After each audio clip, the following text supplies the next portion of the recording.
কারণ আছে। প্রথমত কারণ হলো আসলে যুদ্ধ করতে আসলে ডোনাল্ড ট্রাম্পের ঘরের মধ্যেই কিন্তু বিদ্রোহ শুরু হয়ে গেছে।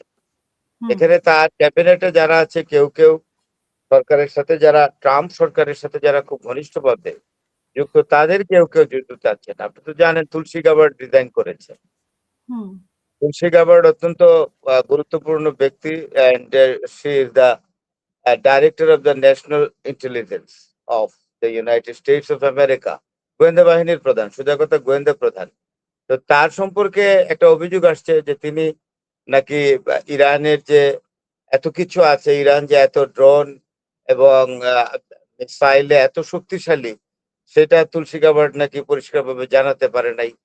তারপরে তুলসী গাবার্ড পরে বলছে যে ইরানের সাথে এগুলা কিছুই না ইরানের। অনেকে বলে তাকে দোষ দেওয়ার জন্য, আবার বলে যে তুমি তাইলে জানাইলে না কেন? যদি জানাইতা যে ইরান এত শক্তিশালী তাইলে ইরানের বিরুদ্ধে যুদ্ধে যাওয়ার আগে আমরা অনেক কিছু ভাবতাম। তো তুলসী গাবার্ড নিজেও ব্যক্তিগতভাবে আমরা যতটুকু জেনেছি যে ইরানের উপরে ইসরায়েলকে নিয়ে আমেরিকা আক্রমণ করুক এটা তুলসী গাবার্ড চায় নাই। তো শেষ পর্যন্ত তুলসী গাবার্ড একটা কারণ দেখিয়েছে, তার হাজবেন্ড আগে থেকে অসুস্থ বোন ক্যান্সারে। এটাকে সে ক্যাপিটালাইজ করছে যে আমার হাজবেন্ড বোন ক্যান্সারে আক্রান্ত, তার সু- সেবা মানে তাকে টেক কেয়ার করতে সেবা শুশ্রূষার দরকার, তাই আমি আর থাকতে পারছি না। এইটা কিন্তু তা না, এইটা একটা প্রতিবাদ। তুলসী গাবার্ড সাইলেন্টলি প্রটেস্ট করে ডোনাল্ড ট্রাম্পের সরকারের বিরুদ্ধে চলে গেছে। এরকম আরো হুম, অনেকে আছে যারা যুদ্ধটা আসলেই চায় না।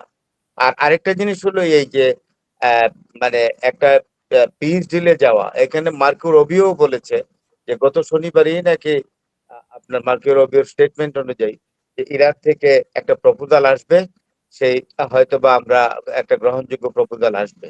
কিন্তু এইখানে কিন্তু বাগের গালিবাফ যিনি স্পিকার পার্লামেন্টের ইরানে উনি পরিষ্কার করেছে যে হ্যাঁ প্রস্তাব আমরা দিব, তবে দুটো হুম, বিষয়ে কোন রকম আলোচনা করা যাবে না, এখানে আমরা কোন রকম ছাড় দিব না। কোনটা? একটা হলো হরমুজের কন্ট্রোল আমাদের হাতে থাকবে। আর আরেকটি হলো ইউরেনিয়াম, এটা আমরা কখনোই দিব না, অর্থাৎ নিউক্লিয়ার। হুম, আর ইরান মানে আমেরিকা যেটা বলছে যে শুধু একটা নিউক্লিয়ার এস্টাবলিশমেন্ট থাকবে, ইউরেনিয়াম পুরোটাই দিয়ে দিতে হবে 490 গ্রাম, সেটা 490 কেজি এটা দিয়ে দিতে হবে। আর অন্যান্য ফর্দু ইস্পাহান দিয়ে দিতে হবে। শুধু এই যে মানে আপনার ইয়ে থাকবে নাথানের এটা রাখা হবে। আর বাকি সব নিউক্লিয়ার এস্টাবলিশমেন্ট গুলো ধ্বংস করে দিতে হবে। ইউরেনিয়াম আমেরিকার হাতে অথবা রাশিয়ার হাতে দিয়ে দিতে হবে। এই যে কথাগুলো, এই যে শর্তগুলো আমেরিকা দিচ্ছে, এইটার সাথে কিন্তু বাঘের গালিবাবের বক্তব্য মিলে না। উনি বলছেন যে এই বিষয়ে কোনো আলাপই করা যাবে না, আর হরমুজ তো দিবেই না। হুম, হরমুজ পুরাপুরি বলছে এটা আমাদের প্রপার্টি, এটা ইরানের ন্যাশনাল প্রপার্টি, জাতীয় সম্পদ, এটা আমরা দিব না। তো সুতরাং এই জায়গায় তো আসলে আমেরিকার তো এখন মাথা ব্যথা শুধু আপনার ইরানের যে পারমাণবিক ক্ষমতা নিয়ে। তাইলে ইউরেনিয়ামই যদি না দেয় আর পারমাণবিক সক্ষমতার এস্টাবলিশমেন্ট যদি আমেরিকার হাতে তুলে না দেয়, তাইলে তো আমার মনে হয় না যে ডোনাল্ড ট্রাম্প তাহলে যুদ্ধ করলো কেন। তাইলে হুম, এই জায়গাটাই কিন্তু থেকে যাবে। আর যে ইকোনমিক স্যাংশনের ফলে যে টাকাগুলো আটকে আছে, এইগুলো নিয়ে ইরানের এত যে মাথা ব্যথা তা কিন্তু না, কারণ যুদ্ধকালীন সময় ইরানের কোনো অর্থনৈতিক কোনো সমস্যা হয়নি। ইরান আরো অনেক বেশি দামে তেল বেচছে। তেল সাপ্লাইয়ের পরিমাণ বা তেল রপ্তানির পরিমাণও ইরানের কম ছিল না। তো বলছে যে ঠিক আছে টাকাগুলা যে স্যাংশনের পরে আটকে আছে বিভিন্ন সম্পদ ও টাকাগুলা, সেগুলো দেখ পর্যায়ক্রমে, এটা নিয়ে কোনো হেডেক নাই। কিন্তু হেডেক হলো নিউক্লিয়ার নিয়ে। আর এখন যে বিশ্ব পরিস্থিতি তৈরি হচ্ছে, এখন এই অবস্থায় ইরান কিন্তু কখনোই তার নিউক্লিয়ার এস্টাবলিশমেন্ট আমেরিকাকে দিবে না, ইউরেনিয়াম দিবে না। সুতরাং এই জায়গায় কতটা আমেরিকা